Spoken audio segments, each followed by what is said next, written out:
आपने रोजगार के बारे में बड़े विस्तार से बताया, लेकिन मैं पिछले 3 दिनों से मुझे सर्वाधिक सवाल 3 चीजों पर मिले हैं। क्या? कोई पुलिस की परीक्षा हुई जिसमें 3 महीने पहले रिजल्ट आ गया, अभी तक मेडिकल वगैरह की कार्रवाई नहीं हो पाई। शिक्षकों पर हाईकोर्ट का आदेश आया, आपकी नीति का नई का इंतजार है। कुछ एग्जाम वीडियो वगैरह के हुए, उसमें भी ज्वाइनिंग नहीं हो पा रही है।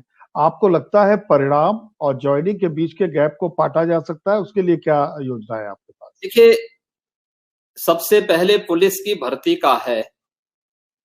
हम लोगों ने पिछले 3 वर्ष में 1,37,000 पुलिस की भर्ती को सफलतापूर्वक संपन्न किया है।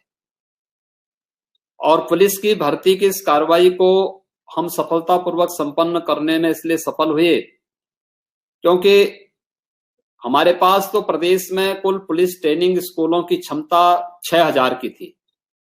हमने इसको बढ़ाया।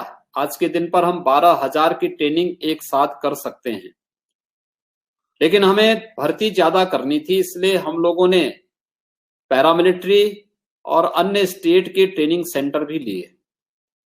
आज के दिन पर सभी पैरामिलिट्री और अन्य स्टेट की ट्रेनिंग सेंटर में उनके भी अपने रिक्रूट की ट्रेनिंग की कार्रवाई चल रही, इसलिए हम अपने जो नए रिक्रूट हमारे आए, इन लोगों की ट्रेनिंग के लिए हमें सेंटर में उपलब्ध होने के कारण इनको वेटिंग में भी रखा गया है। और जैसे ये ट्रेनिंग की कार्रवाई हमारी संपन्न होती है तो हम इनका मेडिकल करा करके इन्हें फिर ट्रेनिंग की सुविधा के लिए उपलब्ध कराएंगे। क्योंकि आज एक एक कार्रवाई यहाँ पे एक तो हमने इसको किया है।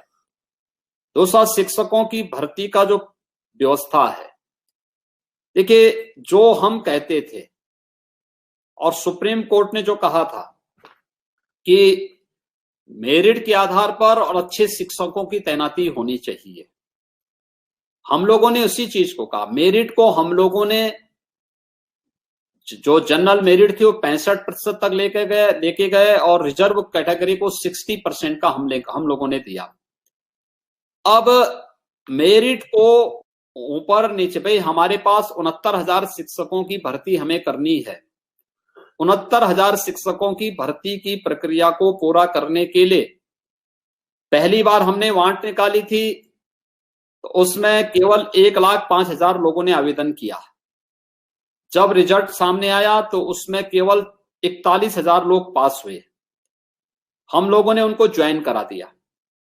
दूसरी बार फिर 69,000 की हमने भर्ती निकाली। पहली बार की भर्ती में बीएड को यहां पर इसके लिए एनसीटी ने एलिजिबल नहीं पाया था। तो जब एलिजिबल नहीं था तो उस समय 1,05,000 लोगों ने आवेदन किया। दूसरी बार एनसीटी ने बीएड को भी इसके लिए एलिजिबल माना। इस बार जब आवेदन आए तो इस बार ये 5 लाख से अधिक आवेदन आए थे, तो स्वाभाविक रूप से मेरिट को आगे बढ़ाना पड़ा, हमें बढ़ाना पड़ा। 5 लाख लोगों ने आवेदन किया, तो 5 लाख लोगों के लिए हम लोगों ने मेरिट को आगे बढ़ाया। अब इसके बाद ये कहना कि नहीं साहब आपको 40 और 45 को ही मेरिट रखना चाहिए, ये राज्य सरकार का दायित्व या जो परीक्षा अथॉरिटी है उसको, उसका अधिकार है कि वो मेरिट को किस रूप में रखें जिससे उतने ही अच्छे लोग आए जो सुप्रीम कोर्ट की मंशा है। अंततः हाई कोर्ट की डिवीजन बेंच ने प्रदेश सरकार के निर्णय को सही माना और सही मानने के बाद मुझे नहीं लगता था कि उसके बाद किसी प्रकार की वो चीजें आनी चाहिए। लेकिन ये प्रक्रिया, काउंसलिंग की प्रक्रिया जब आगे बढ़ती, फिर से उसको स्टे किया गया है। हम फिर से डिवीजन बेंच में जा रहे हैं और डिवीजन बेंच में जो सुप्रीम कोर्ट ने कहा है सारा कार्य उसके अनुरूप हुआ है और उन्हीं तथ्यों को फिर से वहां पे रखने जा रहे हैं। सरकार के स्तर पर कहीं कोई गलती नहीं। हाँ, कुछ लोग जरूर हैं जो हर अच्छे कार्य में, क्योंकि उनको अपने चंदे वसूली के कुछ माध्यम चाहिए। वो कौन लोग हैं मुख्यमंत्री जी? कौन लोग हैं वो? जो लोग नहीं चाहते हैं कि युवाओं को रोजगार मिल सके और वे लोग चंदा वसूली कर करके केवल और केवल हर एक मामले में पीआईएल दाखिल करके हर एक अच्छे कार्य में बाधा पैदा करने का प्रयास करते हैं। जब सुप्रीम कोर्ट कह चुका है जिस मामले में, मुझे लगता है उसके बाद तो कहीं कोई बात सामने नहीं आनी चाहिए थी। लेकिन ये न्याय की लड़ाई है और राज्य सरकार युवाओं के हित में इस लड़ाई को लड़ेगी और इसमें दूध का दूध और पानी का पानी रख करके रखेगी, कोई खामी नहीं। अब मुझे आश्चर्य होता है कि इस मामले में जो तथ्य सामने लाए जा रहे हैं वो अपने आप में हास्यास्पद दिखाई देते हैं। खैर कोई बात नहीं, इसको कोर्ट के सामने ही इन बातों को